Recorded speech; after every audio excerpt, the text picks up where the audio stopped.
doctor Pedro Lezama. Luego de un saludo cordial, paso a presentar. Mi nombre es Alfredo Pérez Udeña, con código de alumno 2017-21-2736.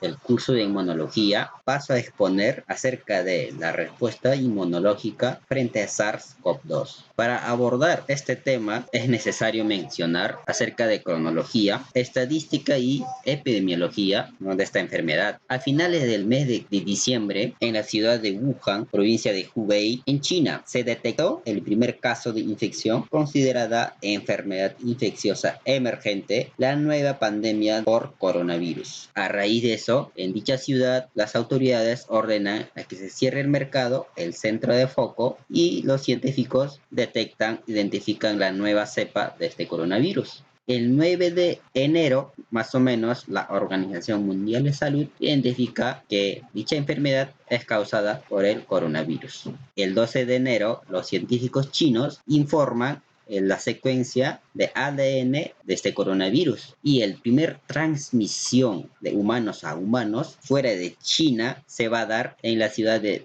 Vietnam, y eso pasa más o menos el 27 de enero según los datos, y recién el 11 de marzo la Organización Mundial de Salud declara como pandemia a nivel mundial por causa de esta COVID-19. Se extendió rápidamente por el mundo, que se está produciendo millones de muertos y es considerada enfermedad altamente contagiosa hasta el día de hoy. La enfermedad causada por el virus SARS-CoV-2, síndrome respiratorio agudo severo, coronavirus 2, se refiere al virus, mientras que este virus va a causar una enfermedad al cual se le denomina COVID-19. En resumen, la Organización Mundial de Salud hasta el día de hoy en su estadística registra un total de casos infectados, y ese número bordea 73.881.356 casos a nivel mundial, causada, ¿no?, por este nuevo pandemia de coronavirus. Según la Organización Panamericana de la Salud, la OPS, hasta el día 11-12 de 2020, ¿no?, ellos dan ese dato, más o menos el 6.7 millones de casos confirmados bordea a nivel Latinoamérica y Caribe, mientras que la MINSA informa que a nivel del Perú bordea la cifra de 986.130 casos confirmados. También la Organización Mundial de Salud ha hecho estimaciones sobre la gravedad clínica de SARS-CoV-2. Dentro de ellos vamos a clasificar en tres: lo que es los leves moderados, graves y críticos. Y según estudios realizados en diferentes países del mundo y datos colaborados por laboratorios de COVID-19, este coronavirus ha causado diferentes maneras de enfermar a la humanidad. Dentro de ellos vamos a encontrar, y este coronavirus en su mayoría, cuando las personas se contagian, va a presentar un total de 80% de las personas contagiadas van a presentar la enfermedad leves o moderados, mientras que el 14% va a presentar con gravedad, de los cuales el 6% van a pasar lo que son casos críticos, los cuales van a depender, pues, respiración auxiliadas a través de mecánica. Son datos estimados sobre la gravedad clínica de SARS-CoV-2. Entonces, también creo que es importante saber qué son los virus. Son partículas de gran simplicidad estructural y funcional. Son formas de vida, no son células, porque no tienen la capacidad de reproducirse, tampoco se interrelacionan con otras células. Son formas inanimadas. Su éxito de existencia es a través de su replicación en una célula hospedera. También podemos mencionar que son parásitos celulares obligados. Solo se producen en las células que infectan. Entonces, el SARS-CoV-2 pertenece a la familia Coronaviridae y subfamilia Orthocoronaviridae. Es un virus ARN monocatenario que codifica proteínas estructurales y no estructurales. Dentro de las proteínas estructurales tenemos como la proteína S, la proteína E, la proteína M, la proteína N. Más adelante estaremos mencionando sus funciones o para qué sirven dichas proteínas. También va a codificar proteínas no estructurales como proteasas, helicasas, ARN polimerasa. El ARN de este coronavirus va a ser similar al ARN de MERS-CoV. Como podemos ver en dicha imagen, se asemejan bastante.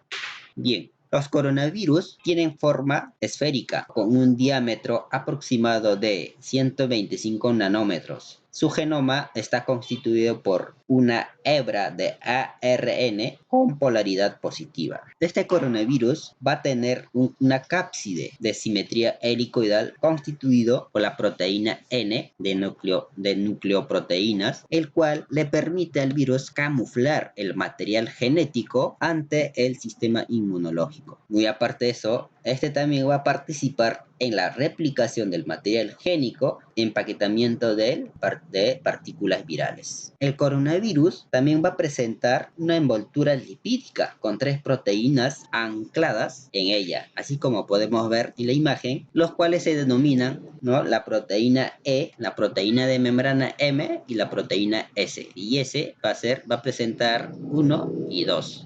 La proteína E ayuda en el ensamblaje de nuevos virus, mientras que la proteína de membrana y la glicoproteína en forma de espina, que es denominada S, permite al virus penetrar con la célula. Más adelante vamos a detallar con más especificidad la interacción de esta proteína S con los receptores de la célula. La proteína S es importante ya que esta proteína va a interaccionar con el receptor de la célula y esto facilita la fusión o penetración con bicapa lipídica de este virus con la membrana celular de la célula. Entonces también podemos ver la proteína S cómo está estructurado. Dentro de ellos vamos a encontrar lo que es proteína S1 y la proteína S2, los cuales tienen diferentes funciones, que también más adelante vamos a especificar cada uno. Entonces podemos decir que este coronavirus es una enfermedad zoonótica, ya que los animales como murciélagos, pangolín, que son hospedadores normales, y los humanos se van a contagiar a través de contacto, o también otros datos mencionan por el consumo de estos animales. También hay datos que describen que el genoma de SARS-CoV-2 tiene 96% de homología con un beta coronavirus descrito en murciélagos y 91% con un beta coronavirus de pangolín. De ahí que se considera como hospedero definitivo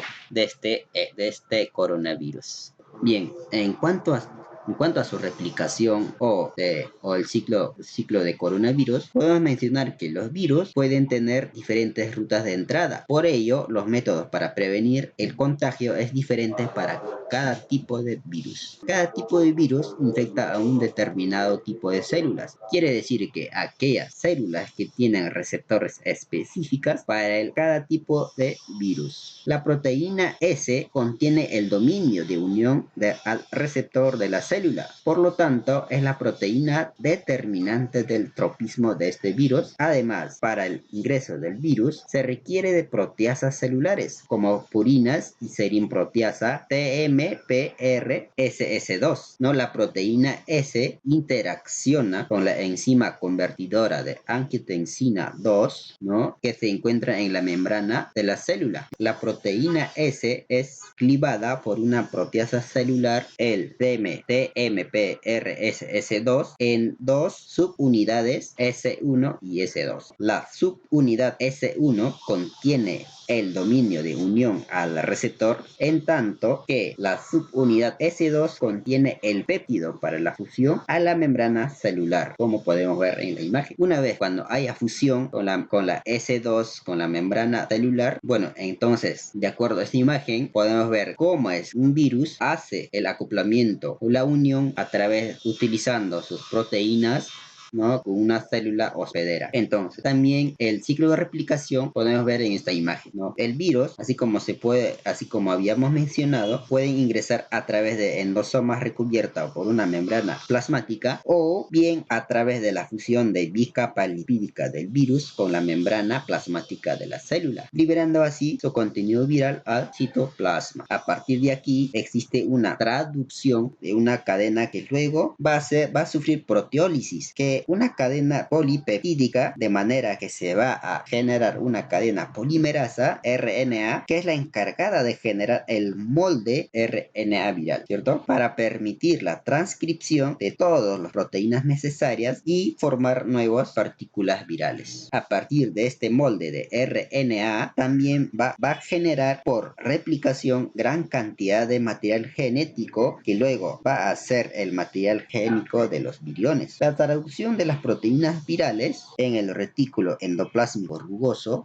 pasarán por el aparato de Golgi, donde sufrirán glucosilación y luego, una vez que se ensamble todas las partículas virales, van a ser liberadas a través de las vesículas lisosómicas. De esta forma, saliendo de la célula a infectar a otras células. Entonces, también es importante saber cuál es el mecanismo de transmisión de SARS-CoV-2. Dentro de ello, podemos mencionar dos formas importantes de transmisión. Pueden ser directos o indirectos. La forma directa pueden transmitirse mediante secreciones respiratorias, siendo este el mecanismo principal de transmisión persona a persona, o sea, a través del contacto cercano que ocurre mediante la pulverización de microgotas de individuos infectados.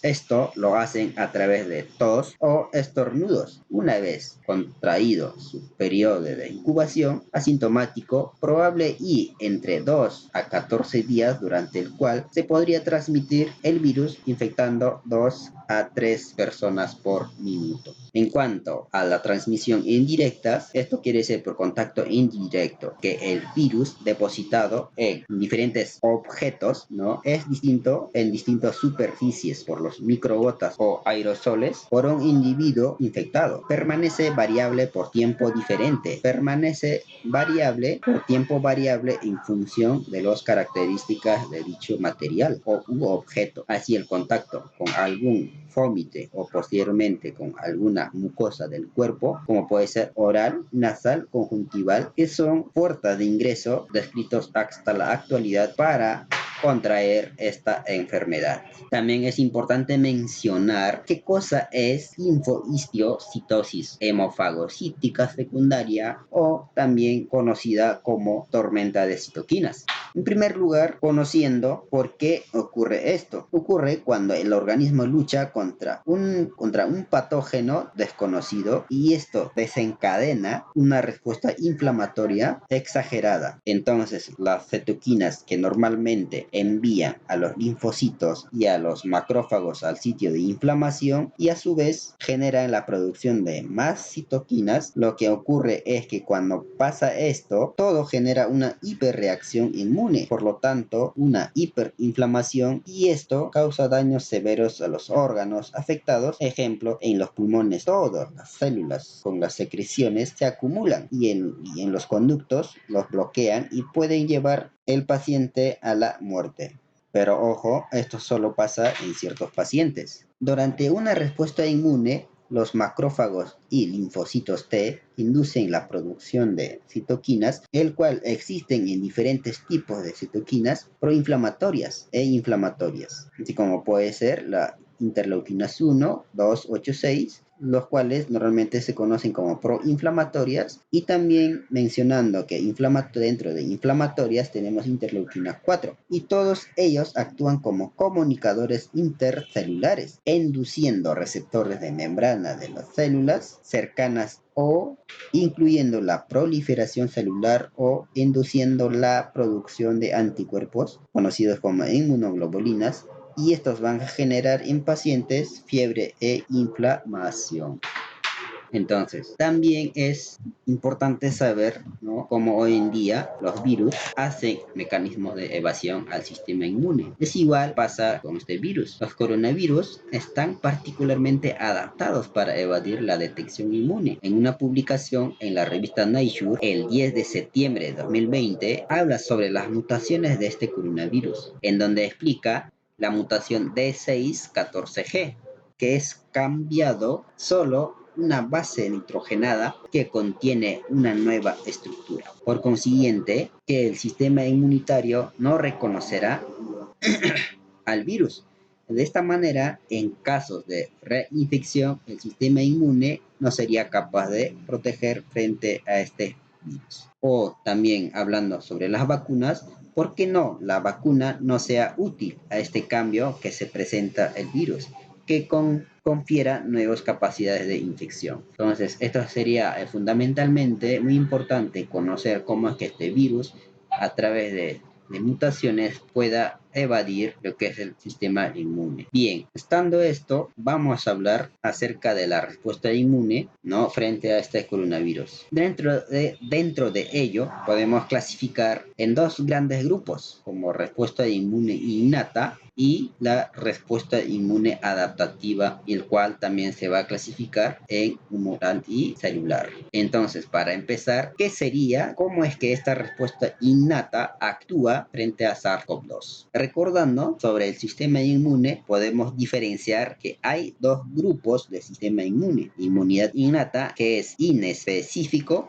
que no tiene memoria, pero es la primera defensa formada por factores solubles, fundamentalmente por polimorfonucleares, los macrófagos, monocitos, células NK y células dendríticas, ya sean células mieloides o plasmocitoides. Este sistema innato es la primera línea de defensa para luego las células, fundamentalmente las células dendríticas convencionales mieloides, dan lugar al sistema inmune adaptativa, que es mucho más específico. Bueno, si hablamos específicamente del sistema inmune innata frente a coronavirus, vamos a concentrarnos fundamentalmente en las intervenciones de interferón tipo 1 y el tipo 2 de células NK o plasmocitoides, que son o que están directamente involucrados en la eliminación de las partículas virales. Si vemos este gráfico, se observa la magnitud de respuesta en función de días, a medida que aumenta carga viral hacia un pico. Hay una respuesta de interferón 1, el cual viene a ser el interferón alfa y beta, ¿no? Paralelamente, hay un incremento de los linfocitos natural killer. Recordemos que el interferón es una partícula que está fundamentalmente a nivel de las infecciones virales, que van a ser producidas por las células dendríticas o plasmocitoides, y también pueden ser producidos por todas aquellas células que han sido infectadas por virus.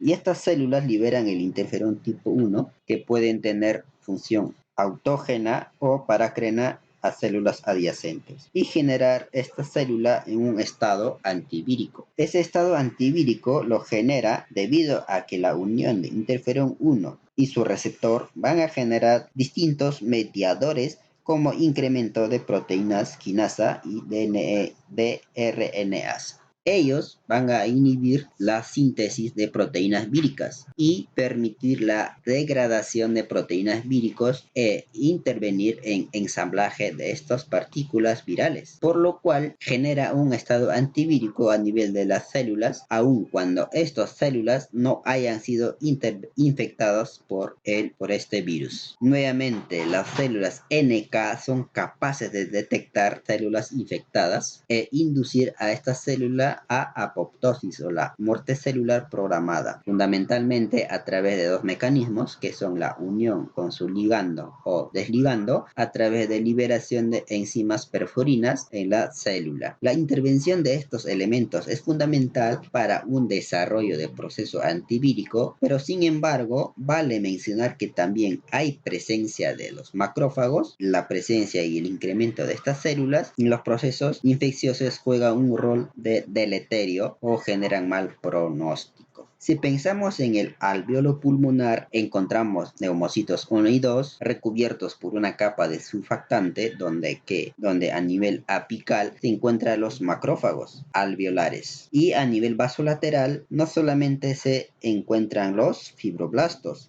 sino también las células dendríticas que van a hacer la conexión entre la inmunidad adaptativa y la inmunidad innata. Cuando existe una injuria, pueden interaccionar con el receptor AC2, que era la enzima convertidora de angiotensina 2, que están presentes en el neumocitos tipo 1 y 2. Por lo tanto, infectarlos. Allí, esta célula va a producir la gran cantidad de interferón 1, por lo tanto, va a generar un estado antiviral. Y en las células adyacentes, pero sin embargo, los macrófagos son capaces de reconocer estas partículas virales para luego actuar en ellas. El primer paso para estos cuerpos extraños es que reconozcan que existe interacción entre el ligando y el receptor, reconociendo proteínas moleculares asociadas al patógeno, más conocido como PAM, que son estructuras altamente conservadas en los patógenos. Fundamentalmente están asociados a factores de virulencia, que son patrones moleculares que están presentes en los patógenos que no se encuentran en los individuos. Por otro lado, estos receptores que se encuentran a nivel celular pueden reconocer también los DAMPs, que son patrones moleculares asociados al daño. Es decir, cualquier célula, como por ejemplo los neumocitos que han sido infectados, son capaces de exponer ciertas proteínas que normalmente no los exponen, de manera de evidenciar que existe un daño en esta célula. Por lo tanto, estos receptores podemos tener como receptores citosólicos que se encuentran en todas las células. Este receptor denominado como RIG, ¿no?, que reconoce el RNA de cadena simple, también vamos a encontrar los receptores de tipo NOT, que formará el inflamasoma. El inflamasoma brevemente es un complejo de receptor de ciertas proteínas, como la caspasa, tienen actividad proteolítica.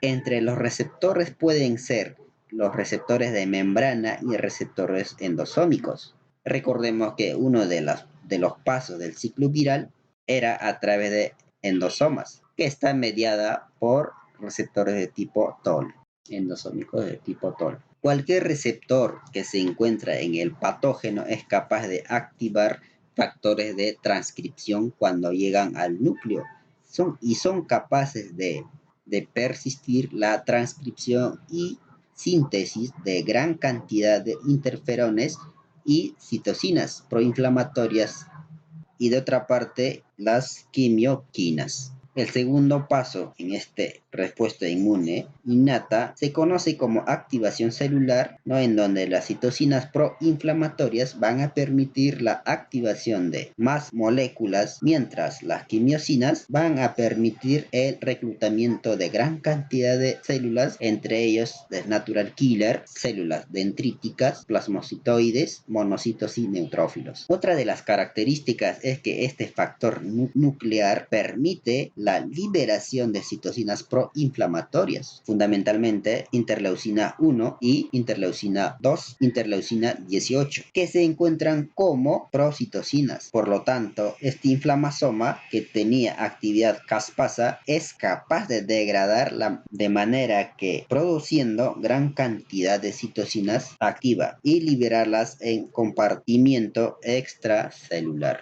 De esta manera, el neutrófilo hiperactivación con gran cantidad de secreciones de citocinas proinflamatorias y quimiosinas, lo que se conoce como tormenta de citocinas, que va a permitir aumentar la permeabilidad vascular y así permitir que llegue al sitio de lesión una gran cantidad de células inmunes, entre ellos los neutrófilos. Los neutrófilos generan una respuesta que va a estar dada por la liberación de sus gránulos citoplasmáticos, que tienen diferentes actividades, como amilopiroxidasa, lactasas y entre otros, con la finalidad de eliminar el patógeno. Sin embargo, en pacientes críticos, esta respuesta exacerbada terminan dañando las propias células del huésped.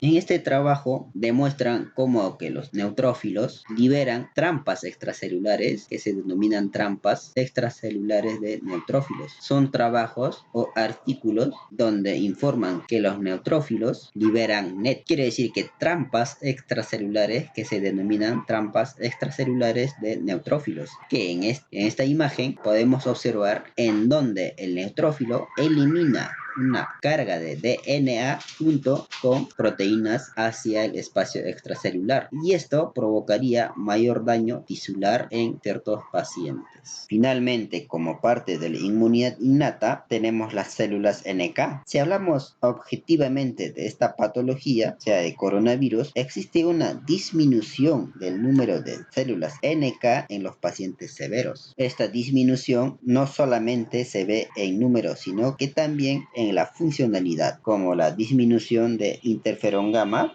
que es fundamental para la activación del reclutamiento de las células NK y los linfocitos de CD8. Bueno, como resumen de todo lo hablado acerca de la respuesta innata frente a SARS-CoV-2, según los estudios realizados, el 5 a 10% de los pacientes desarrollarán una respuesta inmune desregulada que provocaría la elevada mortalidad. Tienen características que presentan como linfopenias, neutrofilia a raíz de exceso de la respuesta inflamatoria, donde la relación entre los neutrófilos y los linfocitos se da la elevada, en donde la relación entre los neutrófilos y los linfocitos cuando esté elevada. Se presenta mayor severidad en donde la relación entre los neutrófilos y los linfocitos cuando esté elevada se presenta mayor severidad. También hay una respuesta desregulada, ¿no? En donde ya habíamos mencionado, donde se presentan las autoleuquinas causantes de tormenta de citocinas. Además, se produce gran cantidad de citocinas,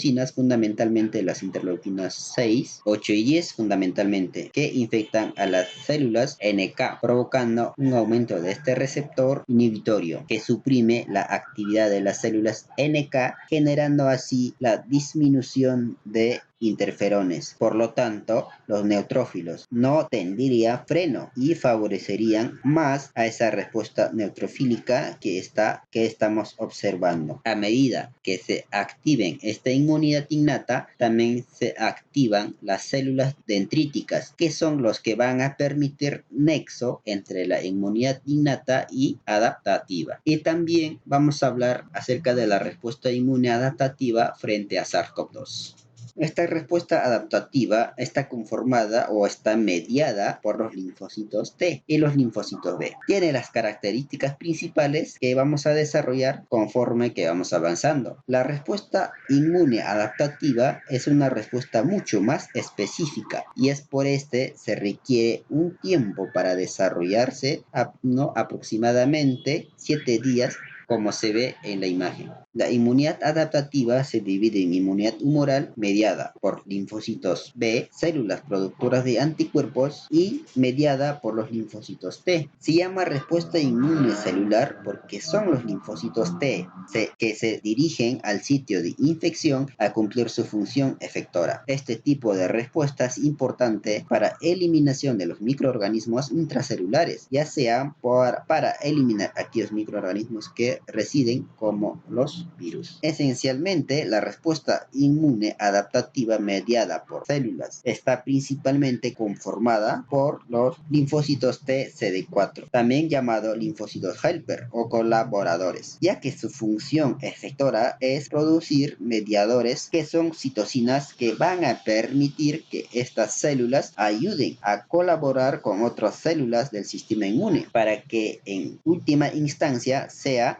las que terminan eliminando el agente patógeno del organismo. Por otro lado, los linfocitos T CD8, también conocidos como los linfocitos citotóxicos, lo que hacen es reconocer células alteradas o infectadas y luego destruirlas, eliminando de este modo no solamente células infectadas, sino también todo el reservorio infeccioso que se podría encontrarse en el interior de la célula. Una de las características características de la inmunidad celular es que los linfocitos T sí o sí necesitan presentación del antígeno, es decir, necesitan que una célula conocida como presentadora del antígeno capten el antígeno, lo procesen y se lo presenten. Por excelencia, la célula presentadora del antígeno es la célula dendrítica. Por eso que esta célula conecta la inmunidad innata con la inmunidad adaptativa. Estas células dendríticas, su función es captar microorganismos en el sitio de infección que van a tener que ir hacia los órganos linfáticos secundarios. Allí circulan los linfocitos vírgenes. Cuando hablamos de linfocitos vírgenes, se refiere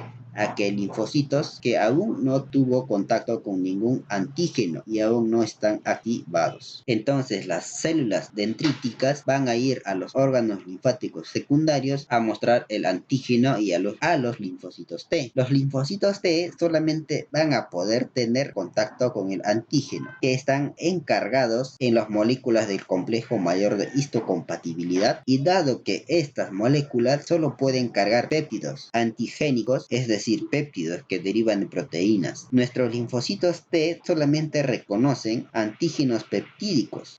Por un lado, estas células dendríticas van a procesar este antígeno y van a cargar en las moléculas del complejo mayor de histocompatibilidad de clase 2 para presentárselo a los linfocitos T CD4, y mediante un proceso conocido como presentación cruzada también va a poder presentar el antígeno peptídicos en las moléculas de complejo mayor de histocompatibilidad de clase 1 a los linfocitos T CD8. ¿Por qué las células dendríticas tienen que ir a los órganos linfáticos secundarios para presentar los antígenos? Es porque normalmente una persona tiene millones de linfocitos, de los cuales pocos linfocitos van a tener el receptor para reconocer este antígeno en especial. Por lo tanto, las células dendríticas van a tener que presentar el antígeno a todos los linfocitos con los que se encuentran, hasta encontrar aquella población con este receptor que es capaz de reconocer este antígeno. Cuando esto ocurre, los linfocitos se activan, y en segunda etapa podemos mencionar que es la expansión clonal, que viene a ser una proliferación en donde en poco tiempo vamos a tener muchos linfocitos exactamente iguales, aquellos que se activaron por el reconocimiento de este antígeno. Estas células, luego de proliferar, van a diferenciarse en un gran número de linfocitos. Se van a diferenciar como células efectoras, que son los que van a ir hacia el sitio de infección a cumplir su función efectora. Por otro lado, un grupo se va a diferenciar como células de memoria, que son muy importantes para próximos encuentros con el mismo antígeno, ya que una de las características fundamentales de la respuesta adaptativa es de memoria. Entonces, cuando nos volvamos a encontrarnos con el mismo antígeno, los linfocitos de memoria van a estar circulando, listos para reconocer en un tiempo mucho más rápido y generar una respuesta más eficiente frente al microorganismo ya reconocido. Toda esta etapa ocurre en el órgano linfático secundario. En consecuente, como tiene que pasar por diferentes etapas para que un linfocito llegue a diferenciarse, es por eso que en la primera diapositiva que la respuesta adaptativa demoraba más o menos 7 días. Luego de la diferenciación de los linfocitos efectores, van a salir de los órganos linfáticos secundarios para llegar al sitio de infección y allí cumplir su función efectora. Hasta ahora, los pasos son bastante parecidos entre el linfocito CD4 y CD8. Ahora lo que vamos a ver son las principales diferencias que estas células dan en las respuestas efectoras. En esta diapositiva podemos ver la subclase de los linfocitos T CD4, los cuales van a tener diferentes respuestas efectoras. Los linfocitos T CD4, también llamado helper, que pueden diferenciarse en distintas subpoblaciones de linfocitos cooperadores. Cada una de estas poblaciones se van a caracterizar en producción de un patrón en particular, como citocinas, y estos son los que van a determinar la función efectora de este linfocito T CD4. Dentro de ellos, los más importantes, tenemos el linfocitos TH1, los linfocitos TH2, 17, 22, linfocitos T folicular y linfocitos T regulador. Y estas células, a medida que la ciencia avanza y cada vez están apareciendo más perfiles de linfocitos T helper. Entonces ustedes preguntarán, ¿no?, ¿de qué dependerá que un linfocito virgen se diferencie entre ellos? Van a depender de las citocinas que se acumulan en los ganglios linfáticos secundarios al momento de su diferenciación. Pero ¿de dónde salen estas citocinas? Algunos de ellos van a ser producidos por células dendríticas y otras van a ser producidas durante las respuestas innatas. Por eso que la respuesta innata puede sesgar el tipo de respuesta adaptativa que sea activada posteriormente. En caso particular, también vamos a hablar la respuesta celular mediada por los linfocitos TH1 y TH17, como se ve en la imagen. Los linfocitos TH1 es muy importante en respuesta antiviral. Estos producen citocinas como interferón gamma y interleucina 2. El interferón gamma es un potente activador de macrófagos. Lo que hace es potenciar la capacidad de microbicidad de estas células. Y por otro lado, el interferón gamma favorece el cambio de subtipo hacia un subtipo particular de IgG. Además, los linfocitos TH1 ayudan que los linfocitos TCD8 se activen y luego proliferen. Por otro lado, estos dos citocinas de interferón gamma y las interleuquinas 2 favorecen potenciando los mecanismos citotóxicos de los linfocitos TCD8 y natural killer. Por esto que la respuesta TH1 colabora en mejorar la inmunidad frente a infecciones virales. En caso particular de los linfocitos TH17, una de las citocinas más importantes viene a ser el interleucina 2, interleuquina 17, el cual cumple un papel fundamental en el reclutamiento de neutrófilos hacia la zona de infección. En segunda instancia, también va a favorecer en el reclutamiento de monocitos. Además, este perfil favorece las respuestas inflamatorias. En los pacientes con COVID-19, sobre todo aquellos que presentan formas severas de la enfermedad, se halló un gran aumento en la circulación de citocinas características de los perfiles TH17 y TH1. Esto nos indica que ayudan a mantener una buena respuesta antiviral. Si esta respuesta no es balanceada, termina generando patologías perjudiciales para el individuo. Por otro lado, en cuanto a la respuesta inmunidad mediada por los linfocitos TCD8 o llamados también citotóxicos, estas células al activarse van a ir al sitio de infección. Por un lado, van a producir mediadores como citocinas e interferón gamma. El principal función de esta célula es reconocer células infectadas por el virus y eliminarlas. De este modo, nos aseguramos que eliminamos todo el reservorio de la infección que podría encontrarse dentro de la célula. Entonces, ¿de qué manera elimina los linfocitos TCD8? Su principal mecanismo es mediado por la liberación de gránulos citotóxicos. Los linfocitos TCD8 van a reconocer la célula infectada y van a liberar el contenido, los gránulos citotóxicos, que en su interior contiene perforinas y granzimas. En el interior de la célula diana, la perforina va a permitir que los granzimas se liberen al citoplasma y aquí activan las vías de las caspasas. Esta vía de las caspasas llevan a la apoptosis de la célula o muerte celular programada. Otro mecanismo de acción de los linfocitos TCD8 es mediada por Fas ligando. Las células infectadas van a expresar los receptores Fas-L-Fas que al interactuar con su ligando, la célula con su ligando presentes en los linfocitos citotóxicos se van a gatillar una señal en el interior de la célula que va a terminar activando la muerte celular programada. Entonces, porque aquí también hay activación de caspasas y muerte celular, muerte de estas células. La apoptosis es un tipo de muerte tranquila porque no genera una respuesta inflamatoria. En caso particular, en los pacientes con COVID-19 presentan niveles descendidos de linfocitos totales circulantes como linfocitos T, CD4 y CD8. A su vez, esta disminución se asoció con la severidad de la enfermedad, como podemos ver en este trabajo de investigación, donde se muestran el número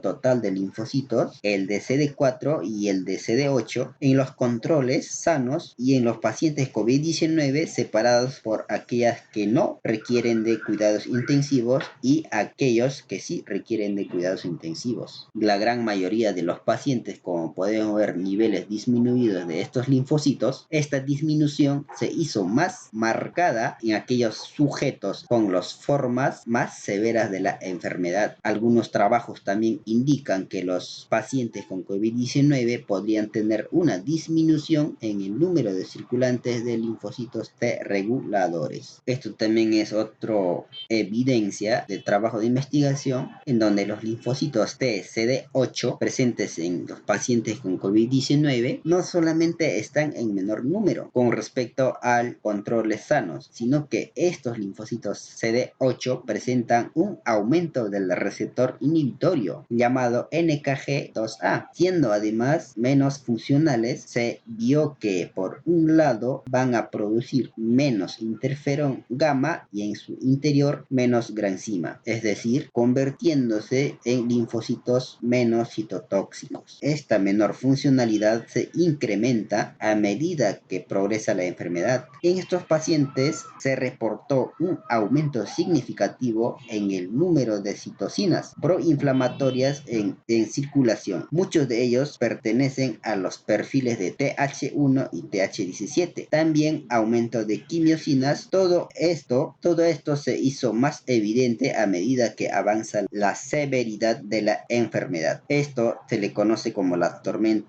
famosa tormenta de citoquinas. Pero no todo es negativo. Afortunadamente, a medida que el paciente mejora, tiende a normalizarse estos parámetros. Ahora, para terminar, también vamos a hablar acerca de la respuesta inmune humoral frente a SARS-CoV-2. La respuesta inmune humoral empieza o está mediada cuando los linfocitos B circulantes ingresan a los órganos linfoides secundarios. En el lugar de reconocimiento, interactúan con algún antígeno específico que viene de forma soluble en la zona donde se encuentran los linfocitos B, en el cual son reconocidos con sus receptores específicos. Los linfocitos B, a través de este receptor, pueden reconocer el antígeno en su estructura natural como se encuentra en la naturaleza, a diferencia a lo que pasa con los linfocitos T, los cuales procesan mediante una célula y luego son presentadas ante ellos. Sin embargo, los linfocitos B y T ambos pueden reconocer un antígeno proteico y se llama reconocimiento ligado, y esto es aplicado altamente en el desarrollo de varias vacunas. Pero básicamente ambos van a reconocer una parte del mismo antígeno, pero el B reconoce con su estructura natural. Sin embargo, el linfocito B no logra activarse por sí solo cuando reconoce este antígeno, sino que necesita la colaboración de linfocitos T helper. Luego de la colaboración se surge el proceso de primera expansión clonal. Recordemos que hay pocas células, en este caso los linfocitos, que están participando en esta respuesta inmune y se requiere que se expanda para poder generar una respuesta alta y efectiva. En esta primera expansión clonal extrafolicular se genera una primera diferenciación de linfocitos B a una célula productora de anticuerpos que se va a llamar células plasmáticas. En estas células plasmáticas el tipo de anticuerpo producido es la inmunoglobulina M. Es por eso, en definitiva, una respuesta primaria a la que estamos caracterizando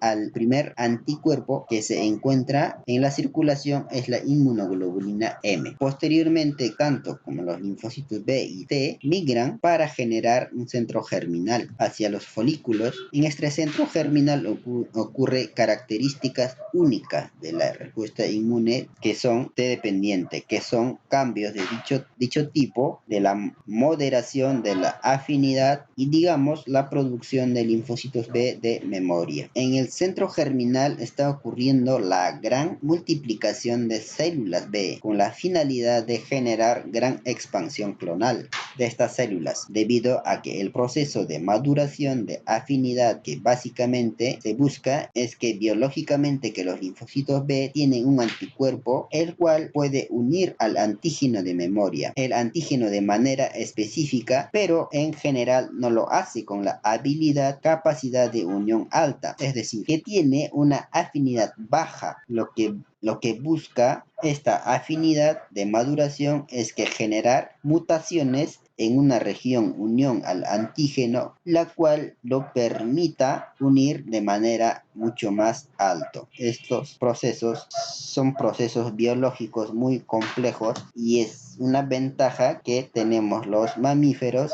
el cual permite producir el anticuerpo de alta afinidad. Entonces, inicialmente producimos el anticuerpo IgM, pero para producir el anticuerpo de mayor calidad con alta afinidad necesitamos tiempo. Como habíamos mencionado en la respuesta inmune celular, que para producir una respuesta de mayor afinidad y de especificidad necesitábamos tiempo. Y por otro lado, también para cambiar el tipo de anticuerpos ocurre un proceso biológico muy complejo, ya que necesitamos cortar y empalmar nuevamente el ADN, es decir, vamos a recombinar nuestro ADN. Eso ocurre para el tipo de anticuerpo que estamos produciendo. Quiere decir que es poder cambiar de tipo sin cambiar la especificidad. Ese evento del recambio de su tipo está influenciado por linfocitos T y el entorno de las citocinas mediada por linfocitos T helper. Estos van a condicionar el tipo de anticuerpos que se va a producir para una respuesta antiviral. Uno de los factores fundamentales para el microorganismo intracelular es la producción de interferón gamma por parte de los linfocitos T helper, y el T helper folicular también va a producir interferón gamma, pero para favorecer la producción de inmunoglobulina G, es decir, transcurrido tiempo prudente, aproximadamente como 10 a 15 días, tenemos producción de anticuerpos IgG y de alta afinidad. Ahora, ¿dónde se producen ese inmunoglobulina G? La inmunoglobulina G y de alta afinidad luego de la maduración en el folículo, también los plasmocitos migran hacia los distintos nichos para producir los anticuerpos IgG. Generalmente el productor de IgG migra al nicho de la médula ósea y son los plasmocitos de vida larga. Por eso que se ha reportado que la producción de inmunoglobulina G luego de enfrentarse una determinada batalla por un largo periodo de tiempo, y otros tipos de plasmocitos también pueden migrar a mucosas y producir otros tipos de anticuerpos. Ahora, ¿cuál es el mecanismo de producir una proteína con alta afinidad y alta especificidad para el epítope o el antígeno que está reconociendo? Detallando las funciones del anticuerpo, se puede definir como la neutralización de los microorganismos y de toxinas, además la opsonización y fagocitosis de microorganismos, la citotoxicidad y el anticuerpo de parte de las células NK y el complemento. ¿Qué función sería fundamental para un microorganismo intracelular que es capaz de replicarse como un virus? La respuesta sería la neutralización. Exactamente cuando un microorganismo ingresa a la célula cuando no hay protección circulante. Pero sin embargo, cuando hay una protección circulante, como son los anticuerpos, y el anticuerpo proviene y bloquea el ingreso del microorganismo. Este proceso, el anticuerpo va a bloquear la unión entre el microorganismo y la célula. Por otro lado, además de bloquear e impedir el ingreso, cuando ya tienen producen el anticuerpo determinado, también previene que el microorganismo al salir de las células infecte a otra célula. Es por eso que la funcionalidad principal de los anticuerpos en una respuesta inmune antiviral es la neutralización. Pero, ¿cómo es que esta respuesta inmune humoral actúa anti SARS-CoV-2? Según estudios, la dinámica de producción de anticuerpos contra SARS-CoV-2 está bajo la investigación hasta la actualidad. No hay un dicho, una literatura donde confirme específicamente cómo es que esta inmunidad humoral actúa frente a este virus. Los anticuerpos pueden considerarse herramientas del diagnóstico potente para completar el diagnóstico basado en RT-PCR,